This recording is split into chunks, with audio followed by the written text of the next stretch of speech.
हर महादेव। आज मैं आप लोगों को बताऊंगी कि नवरात्रि की कहानी क्या है और आखिर क्यों सेलिब्रेट करते हैं हम नवरात्रि। तो नवरात्रि की कहानी कुछ इस तरह की है।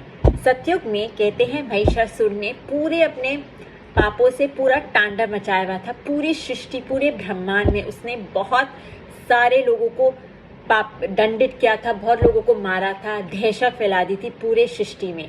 और महिषासुर पुत्र थे एक असुर जाति के और एक महिषा के। तो वो दोनों एक असुर भी थे और महिषा भी थे। उन्हें वरदान मिला था ब्रह्मा जी से कि कोई भी देवता या कोई भी पुरुष उनका संहार नहीं कर पाएगा, उनको नष्ट नहीं कर पाएगा। लेकिन उन्होंने अपने एरोगेंस में वरदान लेते लेते ये भूल गए थे कि आप मुझे ये भी वरदान दो कि कोई भी नारी शक्ति भी मेरा वध नहीं कर पाएगी। और सारे देवता, इंद्रदेव, चंद्रदेव, सारे देवता बहुत परेशान हो रहे थे क्योंकि महिषासुर ने असुर लोक को जिताने के लिए इतना दहशत और पाप पूरे संसार में फैला दिया था। फिर सारे देवता गए त्रिदेव के पास, जो है ब्रह्मा जी, विष्णु जी और शिव जी, और उन्होंने बोला कि आप हमारी मदद करिए। लेकिन वो भी पुरुष थे और वो भी देवता थे और वो जानते थे कि वरदान के अनुसार वो भी श्रृंगार नहीं कर पाएंगे। लेकिन एक ही जना था जो उसका श्रृंगार कर पाता था, जो गुड ओवर इविल का प्रतीक लहरा सकता था। वो थी साक्षात आदि शक्ति। क्योंकि महिषासुर जब वरदान मांग रहे थे ब्रह्मा जी से, उन्होंने स्त्री को भूल ही गए थे क्योंकि उन्होंने स्त्री को अंडर एस्टिमेट किया।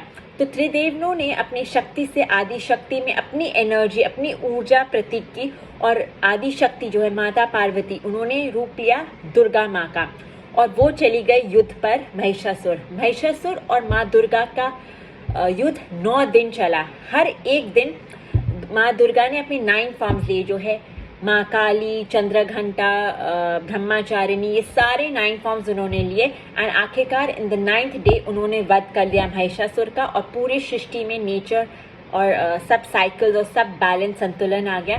तो इसलिए हम सेलिब्रेट करते हैं नवरात्रि की। कभी भी स्त्री को अंडर एस्टिमेट नहीं करना चाहिए। She is as fierce and as strong and has strength and she can also overcome good over evil। because नारी शक्ति को हमें कभी नीचा नहीं देखना चाहिए और हमें हमेशा नारी शक्ति की रिस्पेक्ट करनी चाहिए। तो ये थी कहानी की नवरात्रि आखिर क्यों सेलिब्रेट की जाती है।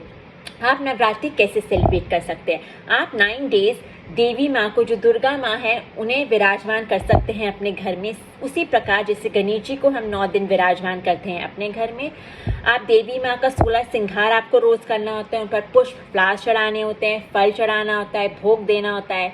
रोज़ आपको दुर्गा कवच, दुर्गा चालीसा और एक कथा फ्रॉम द दुर्गा सप्तशती पढ़ना होता है। साथ ही साथ आप स्तोत्रम भी गा सकते हैं। यदि आपको स्तोत्रम नहीं आता तो आप यूट्यूब पर भी लगा सकते हैं। And these 9 days you are celebrating the feminine energy, you are welcoming that feminine energy, the source of creation, the mother nature, the divine mother into your life, into your house for financial blessings, fertility, marital bliss, strength, power, empowerment, everything. तो ये कुछ veg है जो आप Navratri celebrate कर सकते हैं। इसमें ऑल्सो अष्टमी में जो 8वां दिन होता है, कन्याओं की पूजा होती है। तो इसमें हम कन्याओं की पूजा करते हैं to celebrate their strength, their नारी शक्ति and their divinity and purity.